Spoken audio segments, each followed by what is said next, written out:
చేవేళ్ల దగ్గర మీర్జాగూడ వద్ద జరిగిన ఘోర రోడ్డు ప్రమాదం ఎన్నో కుటుంబాల్లో విషాదం నింపిన పరిస్థితుంది. ఈ బస్సు ప్రమాదానికి సంబంధించి ఆ బస్సులో ఉన్నటువంటి కండక్టర్ మాట్లాడారు. ఆ కండక్టర్ ప్రాణాలతో బయటపడ్డారు, ఆసుపత్రిలో చికిత్స పొందుతున్నారు. ఆ కండక్టర్ అసలు ప్రమాదం జరిగిన సమయంలో ఏం జరిగిందో పూసగుచ్చినట్టు ఆమె వివరించిన పరిస్థితుంది. ఆర్టీసీ బస్సును మితిమీరిన వేగంతో టిప్పర్ ఢీకొట్టింది. 19 మంది చనిపోయారు, పదుల సంఖ్యలో ఇంకా ఆసుపత్రిలో చికిత్స పొందుతూనే ఉన్నారు.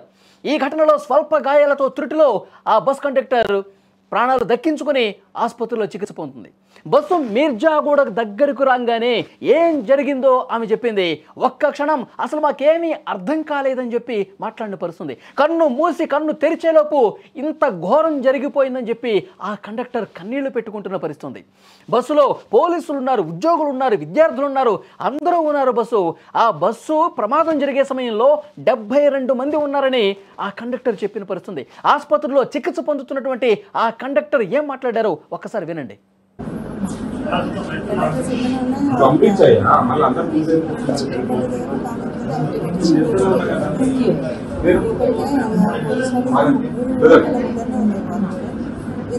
కొంచెం దూరంలో మామూలు అయితే స్లోనే ఉంది.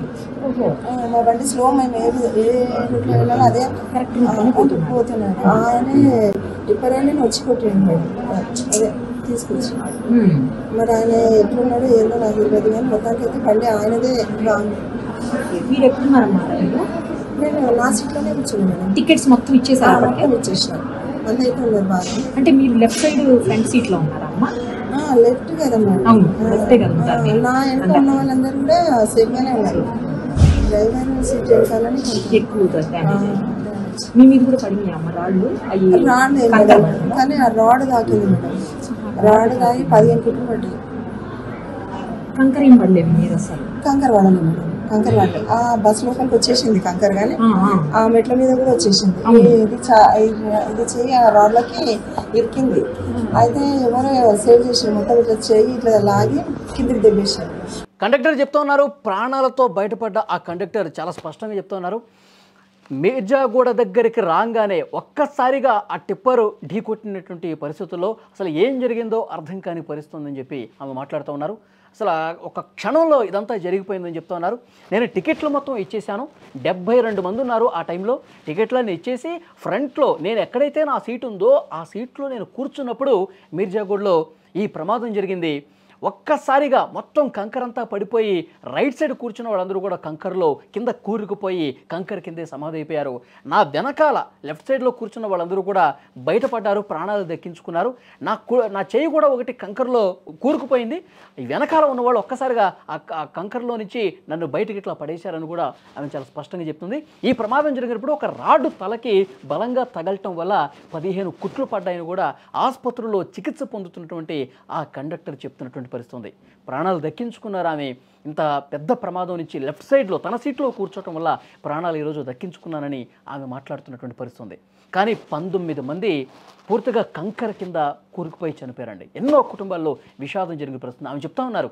అందులో పోలీసులు ఉన్నారు, తమ విధుల కోసం వెళ్తున్నారు. సామాన్య ఉద్యోగులు ఉన్నారు, హైదరాబాద్లో చిన్న చిన్న ఉద్యోగాలు చేసుకున్న వాళ్ళు ఉన్నారు. అలాగే కాలేజీల్లో చదువుకున్నటువంటి పిల్లలు ఉన్నారు. ఒకే కుటుంబంలో 3 పిల్లలు ఉన్నారు. ఈ పాటికి అందరూ కూడా ఆ కుటుంబం గురించి వార్త తెలిసిన తర్వాత కన్నీళ్లు పెట్టుకుంటున్నారు. ఒక్కసారిగా 3 పిల్లల్ని కోల్పోయినటువంటి కుటుంబం ఎంతగా రోధిస్తుందో చూడండి. ఇట్లా ఒక్కో కుటుంబంలో తమ తల్లిదండ్రులను కోల్పోయి, పిల్లలను కోల్పోయి చాలా అంటే చాలా బాధపడుతున్న పరిస్థితుంది. ఆ కండక్టర్ చెప్తున్నటువంటి ఆ వాస్తవాలు విన్న తర్వాత నిజంగా కళ్ళెమ్మట నీళ్ళు వస్తూ ఉన్నాయి. ప్రమాదం ఎంత ఘోరంగా జరిగింది చూడండి. అనుకోకుండా రోజు అదే రూట్లో పోతూ ఉంటారు, అదే రూట్లో వస్తూ ఉంటారు. కానీ విధి వక్రీకరించినటువంటి సందర్భంలో వేగంగా మృత్యు రూపంలో వచ్చినటువంటి ఆ కంకర టిప్పర్ బలంగా ఢీకొట్టేసరికి కంకర మొత్తం ఇందులో అసలు కంకర టిప్పర్ కాకపోయి ఉండుంటే ఇంతమంది చనిపోయేవాళ్ళు కాదు, ప్రాణాలతో బయటపడేవాళ్ళు, చిన్న చిన్న గాయాలతో బయటపడేవాళ్ళు. ఒకళ్ళిద్దరికి ఏదన్నా ఇబ్బంది అయితే అయ్యి ఉండేది, సీరియస్ అయితే అయ్యి ఉండేది. కానీ ఇంతమంది చనిపోయేవాళ్ళు కంకర వల్లే చనిపోయారని చెప్పి చాలా స్పష్టంగా అర్థమవుతుంది. ప్రాణాలతో బయటపడ్డ ఆ కండక్టర్ చెప్పినటువంటి వాస్తవాలు ఇవి.